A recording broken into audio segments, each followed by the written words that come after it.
കാലം. കാലത്തിന്റെ മറുകര തേടുന്ന മനുഷ്യന്റെ ജീവിത ഇതിഹാസമാണ് കാലം എന്ന നോവൽ.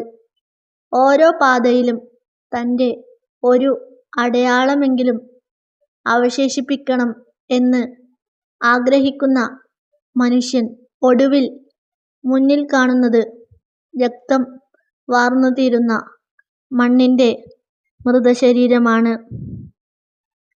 അയാൾക്ക് കൂട്ടായി സ്വന്തം നിഴൽ മാത്രം. കാലം എന്ന നോവലിലെ ഓരോ കഥാപാത്രങ്ങളും വായനക്കാരന് മനസ്സിൽ എന്നും പച്ചപിടിച്ചു നിൽക്കുന്നു.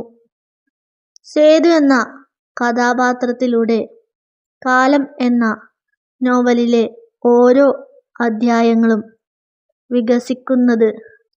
ഈ നോവലിലെ മറ്റു കഥാപാത്രങ്ങൾ തങ്കമണി, സുമിത്ര, രാമേശ്വരൻ, മാധവേട്ടൻ ഇവരൊക്കെ മലയാളികൾക്ക് പ്രിയകരമാകുന്നു. 30 അധ്യായങ്ങളിലായി ഈ നോവൽ പ്രസിദ്ധീകരിച്ചിട്ടുണ്ട്. ഈ നോവൽ പല ഭാഷകളിലായി തർജിമ ചെയ്തിട്ടുണ്ട്. ഈ നോവൽ ഭാരതപ്പുഴയുടെ തീരത്താണ് രചിക്കപ്പെട്ടിട്ടുള്ളത്. ഭാരതപ്പുഴയുടെ ഭാവിയെ കുറിച്ച് ഈ നോവലിലൂടെ പരാമർശിക്കുന്നു. ഭാരതപ്പുഴയുടെ വെള്ളം വറ്റുന്ന ഒരു ഭാവി അനുഭവം കൂടി കവി ഈ നോവലിലൂടെ വിവരിക്കുന്നുണ്ട്. ഓരോ മനുഷ്യനും വായിച്ചിരിക്കേണ്ട നോവലാണ് കാലം. മഞ്ഞ്. ഒരു കുഞ്ഞ് പ്രണയകാവ്യമാണ് മഞ്ഞ് എന്ന നോവൽ. പ്രത്യാശയുടെ, പ്രതീക്ഷയുടെ കാലമാണ് മഞ്ഞ്.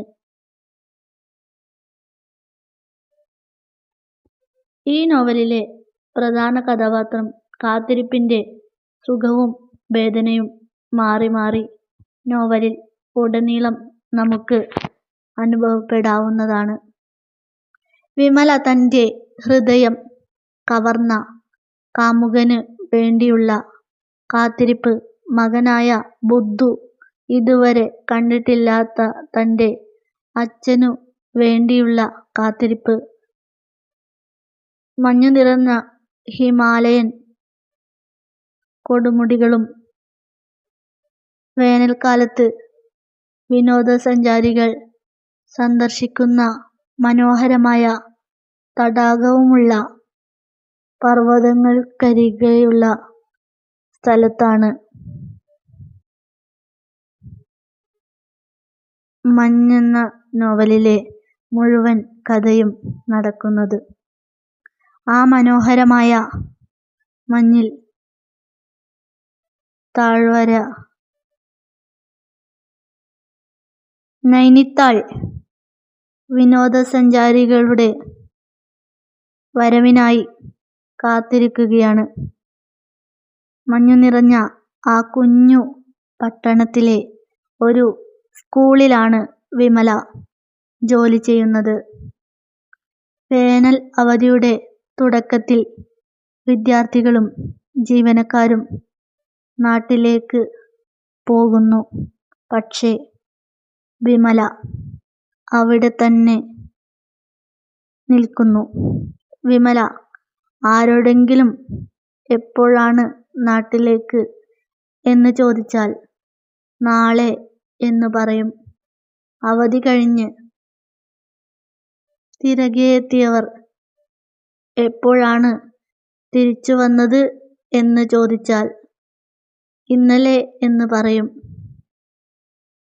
നാളെയുടെയും ഇന്നലെയുടെയും ഇടയിലാണ് വിമല. ഇന്നിൽ നിന്ന് ഇന്നലകളിലെ ഓർമ്മകളിലേക്ക് കടന്നു ചെന്ന് വിമല തന്റെ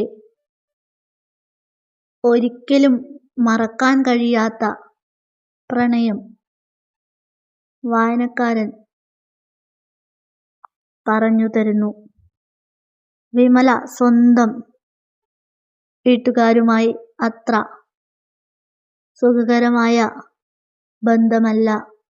വിമല തൻ്റെ വേനലവധിയിൽ ഏകാന്തതയിൽ ജീവിക്കുമ്പോഴാണ് കഥ നമുക്ക് പുതു കഥാപാത്രങ്ങളെ പരിചയപ്പെടുത്തി തരുന്നത്.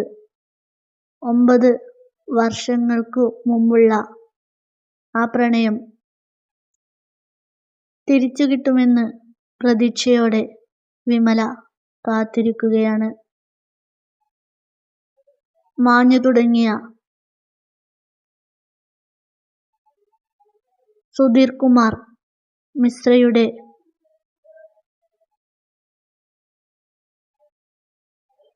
ഫോട്ടോയങ്ങൾ കാത്തിരിപ്പിൻ്റെ മാത്രമല്ല, പ്രതീക്ഷയുടെ കൂടിയാണ്. മഞ്ഞ് നോവലിലെ ഒരു വരിയുണ്ട്: കഥകൾ ആത്മാവിൽ നിന്ന് ഒഴുകുമ്പോൾ കവിതയാണ് തന്നെയാണ് മഞ്ഞ്. നോവലിലെ ആദ്യഭാഗം കവിത എന്ന് തോന്നിയേക്കാം. എത്ര മനോഹരമായ സാഹിത്യം! ഈ നോവൽ വായിച്ചാൽ കുറച്ചു മുമ്പേ വായിക്കേണ്ടതാണ് എന്ന് തോന്നുന്ന നോവലാണ് മഞ്ഞ്. ഓരോ മനുഷ്യനും വായിച്ചിരിക്കേണ്ട നോവലാണ് മഞ്ഞ്.